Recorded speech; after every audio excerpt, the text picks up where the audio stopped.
My overall favorite play for today's MLB slate is going to be Lindor over 7.5 fantasy score. I'm going to go over why in just a second. The fantasy score market is really fun to attack because there's such a large edge, in my opinion, when looking at the rest of the PrizePicks scores. And I'll show you guys why here in just a second. If you're scoping out the regular board, Lindor, like for instance, since we're on the topic of Lindor, 1.5 total bases and 0.5 runs. When you look at the market value for Lindor, for instance, when you're taking a look at the market and comparing actual player prop odds directly to it, what you're able to see here is his under 1.5 total bases is actually heavily juiced on the books, 53.2%. In order to beat the edge on PrizePicks, at least in 5-man slips, you need to have a fair odds percentage of 54.34% plus, at least according to the market. And the reason why we trust the market is because they are a profitable long-term industry, right? You're looking at all these books, DraftKings, BetMGM, Caesars, Bet365, they all make money, at least in their MLB market, off of their sports bettors. So what I like doing is taking it a step further here and comparing the market odds directly to PrizePicks because the market knows best, at least the majority of the time, right? And right now, if we take a look at his basis props on PrizePicks, right now, there's not a mathematical edge, whether you hit the over or under, preferably the under, to beat PrizePicks long term. And that's what we in terms of sports bettors are trying to do. We're trying to make money off of sports betting in the long run. And going back to my original point, why do we like hitter fantasy scores? Why do we like targeting fantasy scores? Because there's no market to compare directly to the sports books. But what we are able to do is compare the fantasy score market by taking player props, even player props that are included in the scoring chart, right? So if we take a look here at MLB fantasy scores, you get points for singles, doubles, triples, home runs, runs. All these markets are actually on the sports books. There's just no fantasy score market to directly compare. So what we did is we made this process very automated, and we see what DraftKings would price a fantasy score given the algorithm that PrizePicks provides. So let's take this, let's turn this into an example. Let's say Yelich had a projected 1.5 fantasy score or 1.5 single.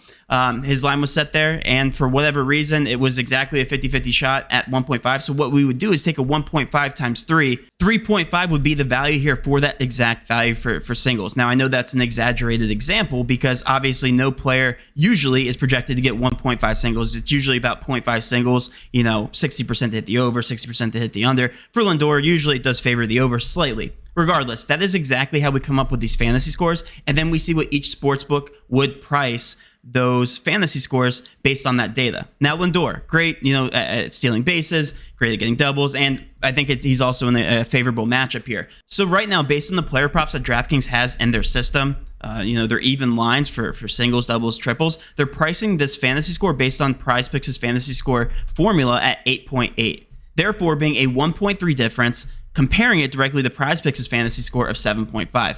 Hit the over based on the data that we do have. It's literally that simple. Also, if you guys haven't subscribed to the YouTube channel, be sure to do this because we post pick videos like this every single day. My next favorite play is actually going to be another hitter fantasy score because there is a huge market discrepancy here when comparing directly to PrizePicks. PrizePicks, millions and millions of dollars made off of their sports bettors because they're able to price these markets appropriately. Christian Yelich, right now, projected at 7 on PrizePicks, but on DraftKings, when you add up all the fantasy score projections, set to 8.2, 1.2 difference. You should be hitting the over on Yelich and over on Lindor. These are long-term profitable bets here in a 5-man flex slip.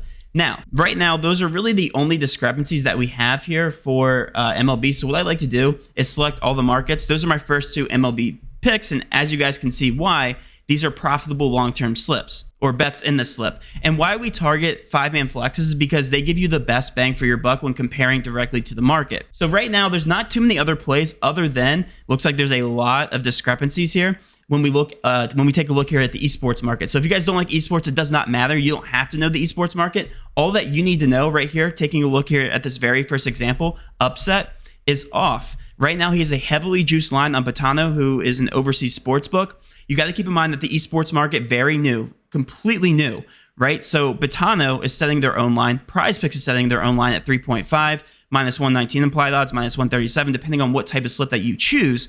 But on Betano, 167 juiced over on 3.5 or under 3.5. So that means that if you were to take this bet on Betano, they would very much penalize their sports bettors. You wouldn't get that much bang for your buck. But if you took this exact same bet on PrizePicks on the under here, of upset, you would be getting a very good bang for your buck play. So all I am doing is simply comparing the market because the market has not adjusted. Right now, the sharps haven't been to Betano or PrizePicks yet enough to adjust these lines. Meaning that if you were to place this on PrizePicks, you're getting a very profitable bet by comparing directly to Betano. 59.2% chance. It's over that 54.34% threshold. Really like that play as well. That's another play that I am playing.